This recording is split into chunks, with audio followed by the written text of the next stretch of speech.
everybody, my name is Haley and welcome to Haley's Home. Today I'm going to be giving 7 tips on how to begin keto. So let's get started. Tip number 1, keep it simple.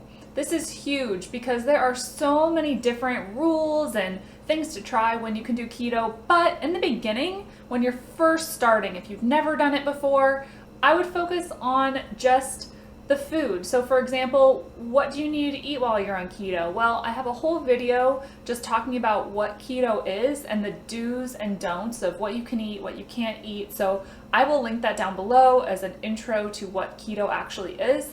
And I would start there. Just make your meals and work on your macros, getting the protein you need, getting the fat you need, and then limiting those carbs. That's where I would begin. Number 2, beware of the keto flu. Now, when I first started keto with my husband Kevin, we both got the keto flu. We started keto cold turkey, and there is a detox period, which is this keto flu. Some things that I would recommend is 1, prepare yourself for it. Stock up on some things that can help combat the keto flu, such as chicken stock. Kevin and I, we found that chicken stock really helped us just kind of get the salt and also get the vitamins and minerals that we needed to kind of get through the day so we wouldn't have a headache, we would get that energy back. And I'll put a list of the keto flu symptoms here just to kind of give you an idea, but it can be nausea, headache, we had some muscle cramps at night. Some ways to combat the muscle cramps we found were magnesium supplements. Not only do they help you sleep through the night, they also can help relieve those leg cramps, and it really worked for me. Also, just your regular vitamins, because you are changing so much in your diet, just getting the nutrients that you need. You might just want to supplement your normal new behavior with some, like a woman's daily vitamin or a men's daily vitamin, that sort of thing. Lastly, to help combat the keto flu, electrolyte. What I would recommend is a electrolyte infused water. And you can get them at pretty much any grocery store, but it's just regular drinking water. It just has added electrolytes. All right, number 3, use a tracker app. And when I say tracker app, you could use apps such as Carb Manager, Fitbit, MyFitnessPal. There are so many out there. And the reason for using them is so that you can make sure you're meeting your macros. And as I said before, that is your protein, your fat, your calories, and your carbs. Our recommended tracker is Carb Manager. Carb Manager tracks net carbs, so that subtracts fiber, and that is the method that we're following. And it just tracks those net carbs for us and keeps it super clear, very user-friendly. We do like that app. Number 4 recommendation would be to plan out all meals in advance. And I have a planner that I will show you. This is the one that I use. And it's just great for listing goals. I will also link it in the description below if you're interested, but it has a breakdown of the week and then the different meals. So breakfast, lunch, and dinner. And at the end of each week, so Sunday, I will just plan out what we're gonna be having. That is very helpful, just having a plan each week to help keep you accountable and to help you keep going in your keto journey. Give yourself a break and plan out your meals, but don't make them too difficult. And that leads me into number 5.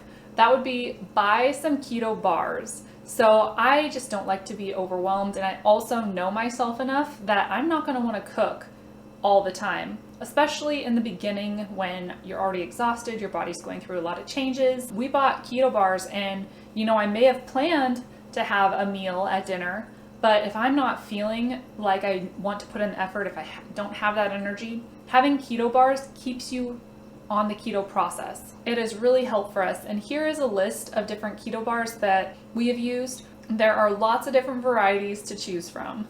Number 6, beware of snacking. So if you want to get the best results for the time that you are doing keto, snacking can really put a damper on your goals. When your body is in a fasted state, so when you eat one meal and then there's that in-between time between your meal, you're in a short fast, and your body has to use reserves of your own fat as fuel to keep it going. And that's really the goal, is that your body during keto is using your fat stores. By snacking, you just hinder that process.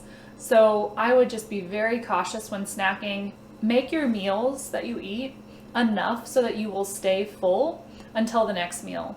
And then try and do that, and you're gonna see some results that way. All right, and then lastly, number 7, find support. Find some ways that you can get some good input and also support to keep you accountable to reach your goals. Some of my favorite supports are, number 1, my husband. He has been such a huge support. I'm lucky in that we can do this together, and it's really worked well for us. In addition to Kevin's support, books have also been a huge resource and source of support for me. The books that I can think of off of the top of my head that have been super helpful is 1, Suzanne Ryan's Simply Keto, and then her second book, Beyond Simply Keto, are just fabulous. They're great for people who are looking to start keto. Does a full breakdown of her journey, what keto is. It's very, very good resource. The other book that I would recommend is by Gary Taubes, and it's called The Case for Keto. This literally came out, I think, yesterday, which was December 29th, and I absolutely love it already. I am definitely into it, and it's so good. I have been a follower of his books and his information for a while now. It is a bit on the informative side. It is not someone's story. It's more research and information that is science proven on why keto works. And so I really, really like it. Again, it's very new to the market, but it's another one that I would recommend for those of you who are new to keto or who are interested in learning more about what it is. Other inspiration and support are other YouTubers. I have a bunch of YouTubers that I follow because I'm constantly wanting to have additional information, and it helps me kind of mold my specific keto process, because there are so many different opinions and ways to do things, and having a bunch of different inputs actually for me helps, because it helps me form a method that works for me. Another resource that has been a support tool for me is Facebook groups, and I'll list a few here. Make sure that you have multiple sources of input. All right, and that is all the 7 tips that I have. I hope this is helpful. If you have any questions for me, feel free to put them in the comments below. If you're interested in my journey, I have been doing weekly updates with my husband on where we're at with keto. We still have a little bit of ways to go, but we are now in week 13 as it is today, and we would love to have you join us in our journey. Hit the subscribe button, like this video if you found it interesting, and we hope to see you in another video. Thanks.